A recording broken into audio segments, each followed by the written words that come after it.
Friends, ഈ വീഡിയോയിൽ ഞാൻ നിങ്ങളോട് പറയാൻ പോകുന്നത് ഇമ്പോർട്ടൻ്റ് ആയിട്ടുള്ള ഒരു ഇൻഫർമേഷനാണ്. ഒരുപാട് പേര് ഇപ്പോൾ ഇ വിസ അല്ലെങ്കിൽ വിസിറ്റിംഗ് വിസ എന്നുള്ള ഒരു കാറ്റഗറി വിസയിൽ ഇവിടെ വരുന്നുണ്ട്. അതുപോലെ തന്നെ അവർക്ക് ജോലി കാര്യങ്ങളൊക്കെ ഓരോ ഏജൻസികൾ വാഗ്ദാനം ചെയ്തിട്ട് അവരെ പറ്റിക്കുന്നുണ്ട്. അത് നിങ്ങൾ പ്രത്യേകം കെയർഫുൾ ആവുക. ഇ വിസ എന്ന് പറയുന്നത് ഇലക്ട്രോണിക് വിസ. അത് വളരെ ഷോർട്ട് ടൈം ആയിട്ട് ടൂറിസ്റ്റിന് വേണ്ടിയിട്ട്, അത് ടൂറിസം എന്ന പർപ്പസിന് വേണ്ടിയിട്ട് മാത്രം റഷ്യ അലവ് ചെയ്തിരിക്കുന്നതാണ്. അതൊരിക്കലും വർക്ക് വിസ ആക്കാനോ വർക്ക് വിസയിലേക്ക് മാറ്റാനോ പറ്റത്തില്ല, വർക്ക് ചെയ്യാനോ പാടില്ല. ടൂറിസ്റ്റ് വിസയിൽ വന്ന് ഇവിടെ ഏതോ ഒരു സ്ഥലത്ത് ജോലി ചെയ്യുന്ന ഒരു ആളുടെ അമ്മ വിളിച്ചിട്ടുണ്ടായിരുന്നു. അവരുടെ വോയിസ് ഞാൻ ഇതിനകത്ത് നിങ്ങളെ കേൾപ്പിക്കുന്നുണ്ട്. നിങ്ങളിതൊക്കെ ഒന്ന് കേട്ട് മനസ്സിലാക്കുക. എവിടെയാ, ഏതാ സ്ഥലം, എവിടെയാ സ്ഥലം എനിക്ക് പറയാനൊന്നും അറിഞ്ഞൂടാ. Okay okay okay. അപ്പൊ കൊണ്ടുവന്ന ആള് നമ്പറും കാര്യങ്ങളെല്ലാം മാറ്റി ഇവിടെ എത്തിക്കഴിഞ്ഞു. പിന്നെ അയാളെ വിളിച്ചിട്ട് കിട്ടുന്നില്ല അല്ലേ?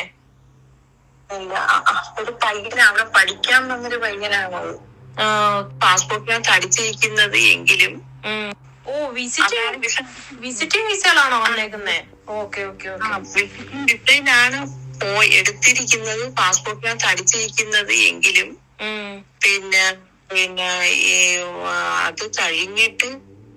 അത് കഴിഞ്ഞ് അപ്പം അത് അങ്ങനെ വന്നെങ്കിൽ തന്നെ നമുക്ക് അതിൽ നിന്ന് മാറിക്കൂടെ 3 മാസം കഴിഞ്ഞിട്ട്? അതുപോലെ വിസിറ്റിംഗ് വിസ അവര് പറഞ്ഞത് വിസിറ്റിംഗ് വിസ വർക്ക് വിസ ആക്കി കൊടുക്കാന്നാണോ പറഞ്ഞേക്കണേ?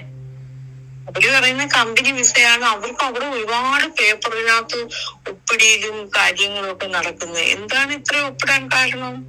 കമ്പനി വിസയാണെന്ന് പറഞ്ഞു. വിസിറ്റിംഗ് വിസയിലൊക്കെ വന്നിട്ട് ഇങ്ങനെ എനിക്ക് ഇതിനെ പറ്റി ഒറ്റയടിയും കിട്ടുന്നത്. ഇതൊക്കെ ആരൊക്കെയാണ് ചെയ്യുന്നതെന്നോ, ഈ വിസിറ്റിംഗ് വിസയിലൊക്കെ വന്നു കഴിഞ്ഞിട്ട് അത് വർക്ക് വിസയിലേക്ക് മാറ്റാൻ പറ്റുന്ന റൂളോ കാര്യങ്ങളോ ഒന്നും നിലവില് എന്റെ അറിവിലില്ല. കാരണം ഇതൊക്കെ എങ്ങനെയാ ചെയ്യുന്നതെന്നുള്ളതിനെ പറ്റി എനിക്ക് വലിയ ധാരണയില്ല. കാരണം അതൊക്കെ വിസിറ്റിംഗ് വിസയിൽ വന്നിട്ട് ജോലിക്ക് കയറി ചെയ്യാന്നൊക്കെ പറയുന്നത് ശരിക്കും റോങ് ആണ്. ഈ സ്റ്റോറി ഇതൊക്കെ ഞാൻ കേട്ടിട്ട് കൂടിയില്ല ഇങ്ങനെയൊക്കെ ആൾക്കാരെ കൊണ്ടുവരുന്നുണ്ട് എന്നുള്ള കാര്യം. ഇതൊക്കെ ഇങ്ങനെയൊക്കെ 3 മാസത്തേക്ക് എനിക്ക് ചേച്ചി പറയുമ്പോഴാണ് ഇതൊക്കെ അറിയുന്നത്. ഇതൊക്കെ ഷോക്കാണ് എനിക്ക്. ശരിക്കും ഞാൻ ഇത്രയും വർഷമായിട്ട് ഇവിടെ താമസിക്കും ഇങ്ങനത്തെ കാര്യങ്ങളാണ്. തിരിച്ചു വന്നു കഴിഞ്ഞ കാര്യം ഇവൻ ആദ്യമായിട്ട് പുറം നാട്ടിൽ പോകുന്നതാണ്. താല്പര്യം ഇങ്ങനെ യൂറോപ്യൻ കൺട്രി പോകണമെന്ന് പറഞ്ഞ് അങ്ങനെയാണ് നമുക്ക് ഈ ഒരു ഇസ്രായേലിൽ നമുക്ക് പോകാൻ പറ്റിയത്. എന്റെ ലോൺ വെച്ചാണ് ഞാൻ അവനെ വിട്ടത്. എന്നിട്ട് ഇപ്പൊ പുള്ളി മകൻ പെട്ടെന്ന് തിരിച്ചു വന്നാലും ഭയങ്കര പ്രശ്നമല്ലേ കടം?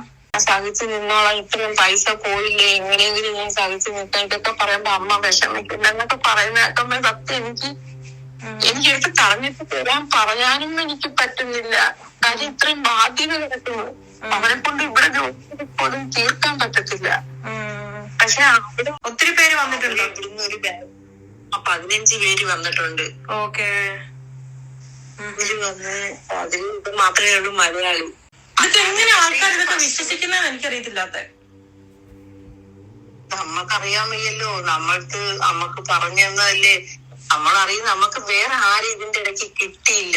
നമ്മൾക്ക് ഇത് പരിചയപ്പെടുത്തി തന്ന ചെറുക്കനും പിന്നെ ആ ചെറുക്കൻ ജോലി കൊള്ളാത്തത് കൊണ്ട് ആ ചെറുക്കൻ പറഞ്ഞ ശമ്പളം ആ ചെറുക്കൻ കളഞ്ഞിട്ടിങ്ങി പോയിരുന്നു. അവന്റെ കാര്യം അവനിപ്പോ ദുബൈ എന്നോടിപ്പോ കൊറേ പേര് യൂട്യൂബിൽ കണ്ടിട്ട് പറഞ്ഞു ഈ വിസ വിസിറ്റിംഗ് വിസയ്ക്ക് വന്നിട്ട് പിന്നെ വർക്ക് വിസ കിട്ടുമോ എന്നൊക്കെ ചോദിച്ചിട്ട് ഇങ്ങനെ വിളിച്ച്.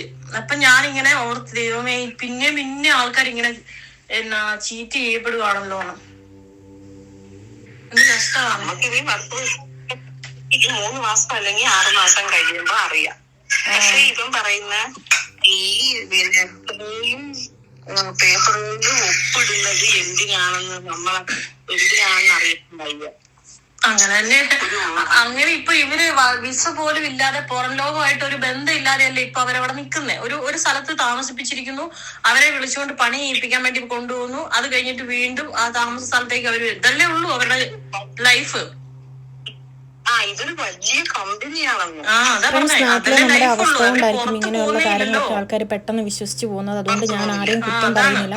പക്ഷെ നിങ്ങളുടെ ലൈഫ് ഇങ്ങനെയുള്ള കാര്യങ്ങൾ വിശ്വസിച്ചിട്ട് കളയരുത്. കാരണം ഇവിടെ റഷ്യയിൽ അങ്ങനെയല്ല. റഷ്യയിൽ മറ്റു രാജ്യങ്ങളെ പോലെ ഹൈഡ് ചെയ്തിട്ട് ജോലി ചെയ്യാനൊക്കെ ഒരുപാട് റിസ്ക് ഉണ്ട്.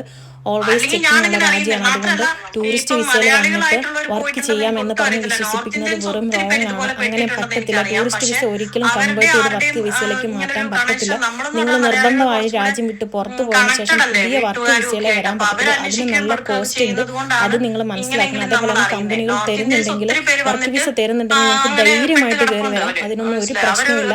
റഷ്യ ഒരുപാട് ആൾക്കാരെ വെൽക്കം ചെയ്യുന്നുണ്ട്. അത് വർക്ക് വിസയിലാണ് വരേണ്ടത്, ഒരിക്കലും ടൂറിസ്റ്റ് വിസയിലോ ഈ വിസയിലോ അല്ല വരേണ്ടത്. ഈ വിസ ശരിക്കും ഷോർട്ട് ടൈമിൽ ടൂറിസത്തിന് വേണ്ടി മാത്രമുള്ള വിസയാണ്. ഞാനിതൊന്നും വെറുതെ പറയുന്നതല്ല. ഇന്നലെ എന്നെ ഒരാൾ എൻ്റെ വീഡിയോ കണ്ട് കോൺടാക്ട് ചെയ്തിട്ടുണ്ടായിരുന്നു. അവർ ടൂറിസ്റ്റ് വിസയിൽ വന്നിട്ട് പറ്റിക്കപ്പെട്ടിരിക്കുന്നതാണ്. ഇപ്പോൾ അവർക്ക് ജോലിയില്ല, ഒന്നുമില്ല. എന്നോട് ഹെൽപ്പ് ചോദിച്ച് വിളിച്ചാണ്.